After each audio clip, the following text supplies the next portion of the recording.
we're geeked more than anything to be here at the show. This is our second year being at the show, and last year we had the Fiesta Social Club, which was a huge success. We were named one of the best booths by IGN our first year here, so huge testament to Mary Ellen's team for building that out. And then the area I work in is I work on promoting it in other online advertising sites. So like we partnered with IGN.com again this year to sponsor a lot of their coverage, and then G4, who is covering the event officially from broadcast. So we have a whole 360 integrated campaign at E3. So we have spots on television, we have homepage takeovers on G4TV.com, we have banners, buttons, promos on their mobile site. So it's a whole 360 campaign, and they all feed into each other.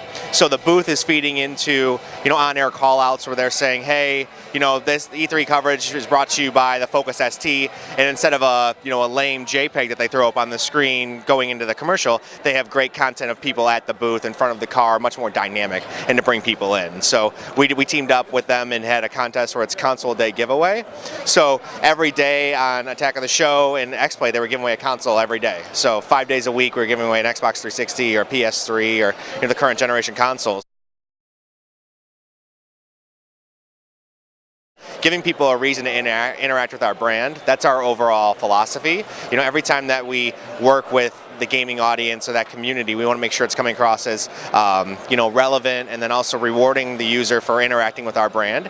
We just don't want to show up and hit you over the head with the blue oval. We want to say thank you for interacting with our brand. Here's some in-game items, like some stuff we've done in The Sims or PlayStation Home, or like here what we're doing today at the show. We have this great booth where you can actually sit down, get a drink of water, get a bunch of free swag, because we've learned that people love swag at E3. So last year we were giving away custom screen printed posters. This year we're doing custom screen printed t-shirts. So it always comes back to we want to give something back to the audience. And myself being a huge gamer, I've been playing since I was 4. I crown myself Ford's resident geek. Every time we look at a program, whether it's something like this or any gaming program, I look at it as a gamer first. So if I was sitting on my couch and I saw this, what would I think of it? Would I say, oh, this is lame and get mad at the brand? Or I'd say, oh, that's something pretty cool. I want to learn a little bit more about it. So huge opportunity for us. And millennials are a market I think every marketer wants right now. But we want to do it in a relevant way, because this audience is very skeptical of advertising overall, and I think you're seeing that audience consume media a totally different way than any other generation has.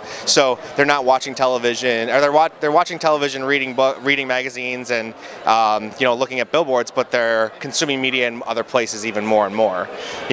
People are spending time on their tablets while they're watching TV, on their mobile phones while they're watching TV, consuming media in any other place. So we want to be in those places where people are getting their content and have a relevant conversation with them.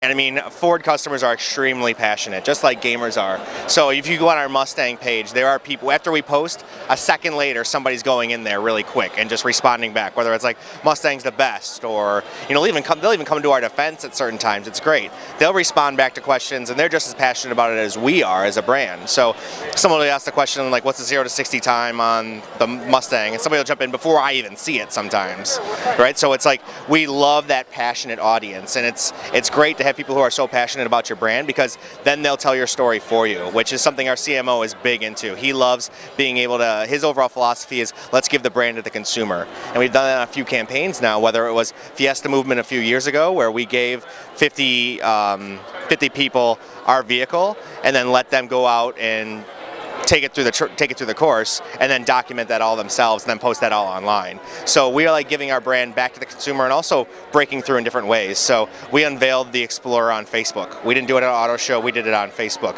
We're here at E3 talking about the ST, right? So we're looking for other ways to talk to consumers outside of just auto shows. So how can we give them a great experience somewhere where they might not expect it, and really break through the clutter? We love our owners, we love our advocates, and they're our first line of defense on anything that we do, and we love empowering them to come out and even give them exclusive experiences. So the great thing is now, if you identify yourself as a Ford advocate, we'll give you certain experiences that some people might not get if you weren't an insider. So we've flown some people to Idle, and get a behind-the-scenes peek at the show. We've sent people to Daytona. We brought people to the Super Bowl. So it's like, we want to reward you for being a consumer of our brand and a fan. So we want to always, give back to them.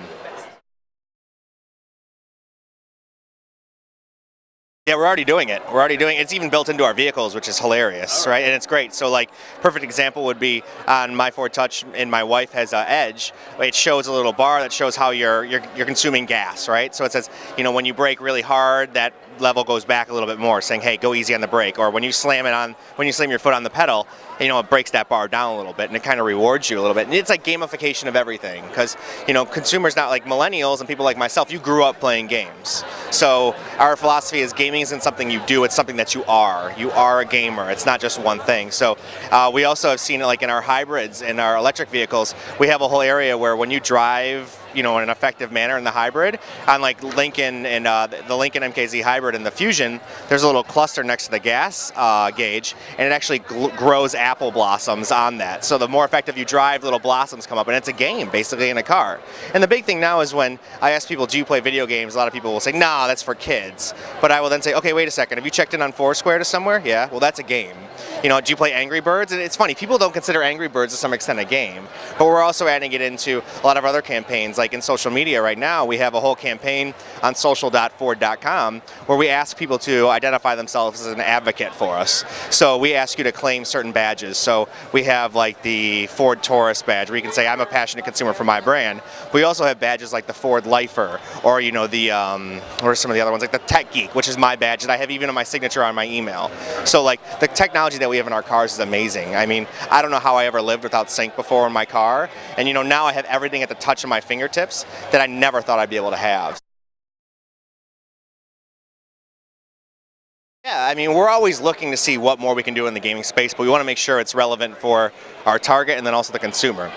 Last thing we want to do is put out a bad game or a bad experience and turn people off from our brand. So we've built some casual games, teaming up with a couple of our partners, and the Mustang Customizer app that we have, which is awesome. We actually built a game inside of it where it's a drift challenge. So you're driving the car around, you tilt your iPhone or your Android device to take the corners really sharp, and then you see how many points you can get and then challenge your friends against it. But overall, we want to make sure that we're building out that good experience, and we want to partner with people who really know the space so we can build out something really good. So we're not going to build a game for everything that we do, but we're always going to look how can we use gaming mechanics or aspects of gaming to have a great conversation with our consumer, because we want to talk with them and have a great conversation, not talk at them. We want to talk with you about what Ford is. There's a lot of negative connotations sometimes for some brands, and we want to have people take another shot and look at what Ford is. Like, perfect example is I drive a Taurus, and if you would have told me 8 years ago I'd be driving a Taurus, I would have thought you were crazy. But it's totally reinvented brand. It's a brand that I love. It's my favorite car I've ever had, and I think it's we're a new company now. A lot of people think of us as F-150 and truck, but we have fuel-efficient small cars. We have battery electric hybrid vehicles. We have performance vehicles. We have Mustang, because who doesn't love Mustang? But we have a great portfolio with a vehicle that can fit any lifestyle that you have. So the big thing that I always say is just check out our vehicles.